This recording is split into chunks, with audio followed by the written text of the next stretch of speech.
J'ai déjà montré que le Coran enseigne des idées contradictoires.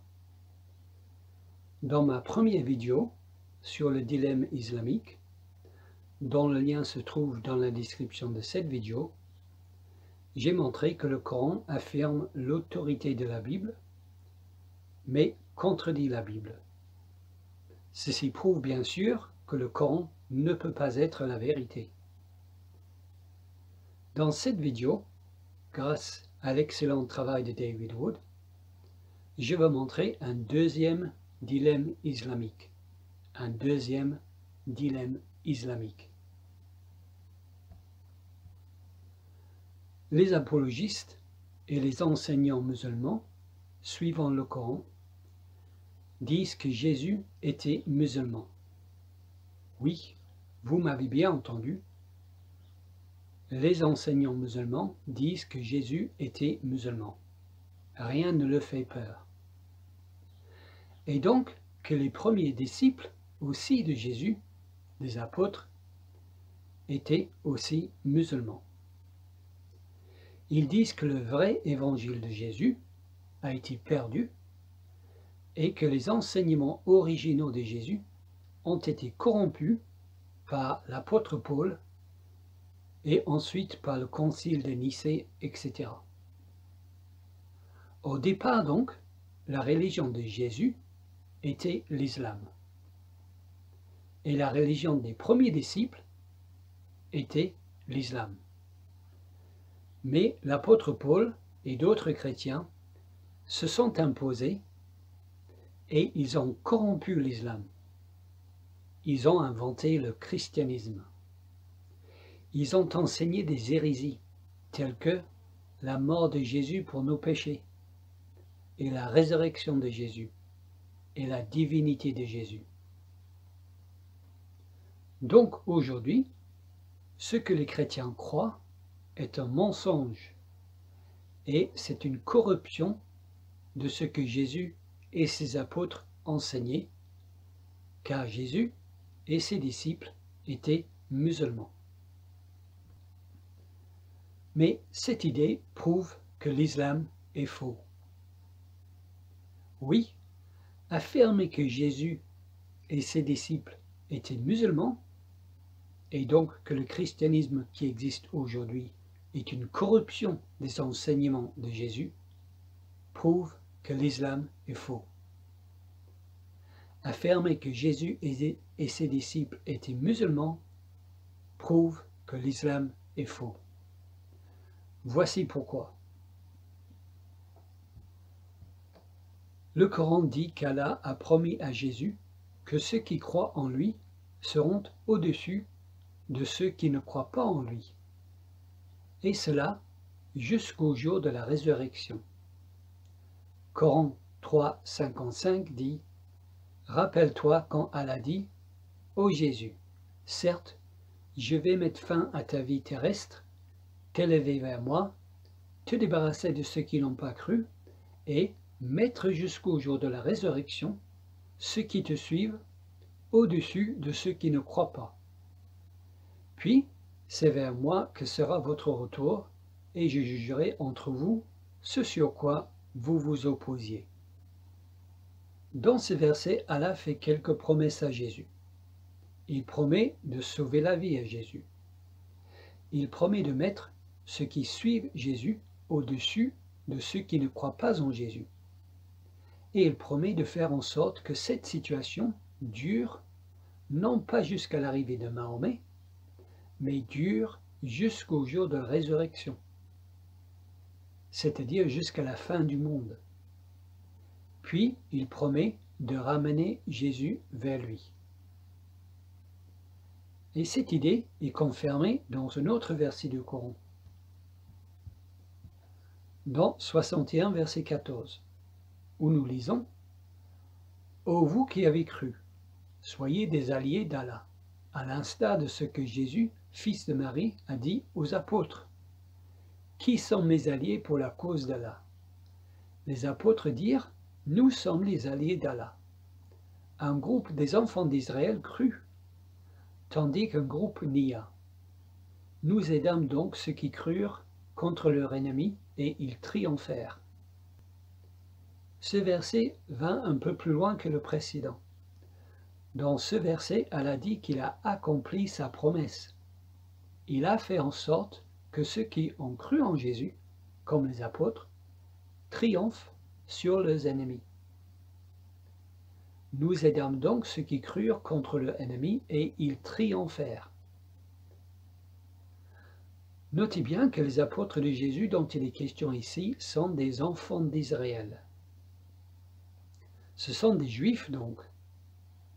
Ce ne sont pas des Arabes. Ce ne sont pas des Arabes. Ils sont apôtres de Jésus et enfants d'Israël. Ce verset parle clairement des premiers apôtres de Jésus qui étaient juifs, comme Pierre, Jacques et Jean, etc. Et de ceux qui ont cru en Jésus après eux, car il est écrit « Nous aidâmes donc ceux qui crurent contre leur ennemi et ils triomphèrent. » C'est donc fait, c'est chose faite. Allah a fait triompher les disciples de Jésus, selon le Coran, et cela jusqu'au jour de la résurrection. Si nous mettons ces deux versets ensemble, nous pouvons conclure que Allah a fait triompher les disciples de Jésus, et ça jusqu'au jour de la résurrection, c'est-à-dire jusqu'à la fin du monde. Allah a fait triompher les disciples de Jésus, enfants d'Israël, jusqu'à la fin du monde, et Allah a fait cela car il l'avait promis à Jésus. Alors, résumons tout ceci. Résumons tout ceci. Selon le Coran, Jésus était musulman. Selon le Coran, Allah promet à Jésus d'aider ses apôtres et ceux qui croient en lui, comme les apôtres, à triompher, non pas jusqu'à l'arrivée de Mahomet, mais à triompher jusqu'à la résurrection, c'est-à-dire à triompher jusqu'à la fin du monde. Allah promet à Jésus de faire triompher ceux qui croient en lui. Et ensuite, Allah dit que c'est fait. Il a fait triompher les disciples de Jésus. Il les a fait triompher. Il a fait triompher les enfants d'Israël, apôtres de Jésus. Allah a fait triompher les enfants d'Israël, qui étaient aussi apôtres et disciples de Jésus. Allah dit que c'est fait. Il en résulte donc logiquement que, soit 1, les premiers disciples de Jésus étaient chrétiens. Ce sont les premiers chrétiens qu'Allah a fait triompher. Le triomphe a donné lieu au christianisme qui existe encore aujourd'hui. Allah a donc gardé sa promesse à Jésus. Et ce que le Coran dit est vrai. Mais dans ce cas, si les premiers disciples de Jésus étaient chrétiens et Allah les a fait triompher, dans ce cas, le Coran est faux. Car le Coran dit que les premiers disciples de Jésus étaient musulmans. Donc, l'islam est faux. 2. Soit les premiers disciples de Jésus étaient musulmans. Non pas chrétiens, mais musulmans.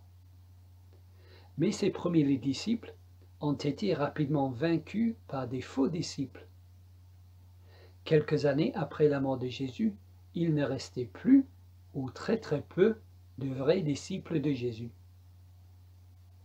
Et ce sont ces faux disciples qui ont triomphé. Ce sont les faux disciples qui ont triomphé, donnant naissance au christianisme qui a perduré jusqu'à aujourd'hui. Le christianisme est une corruption des enseignements originaux de Jésus. Le christianisme vient de l'apôtre Paul, de Constantin et du concile de Nicée. Et c'est ce christianisme qui enseigne que Jésus est mort pour nos péchés, ressuscité et divin. C'est justement à cause de cette corruption qu'Allah a dû envoyer Mahomet pour rétablir la véritable religion de Jésus, c'est-à-dire l'islam. Dans ce cas, Allah ment. Dans ce cas de figure, Allah est un menteur. Les vrais disciples de Jésus qui étaient musulmans n'ont pas triomphé. Les vrais disciples de Jésus, qui dans ce cas de figure étaient musulmans, n'ont pas triomphé. Très peu de temps après Jésus, ils étaient déjà finis, ils n'existaient déjà plus. Allah ne les a pas fait triompher. Donc Allah est un menteur et ne garde pas ses promesses. Donc l'islam est faux. C'est le dilemme islamique. Le Coran nous fournit, clé en main, ces types de perles logiques. Soit les premiers disciples de Jésus étaient enfants d'Israël et chrétiens, et Allah les a fait triompher. Dans ce cas, l'islam est faux, car le Coran dit que ses premiers disciples étaient musulmans.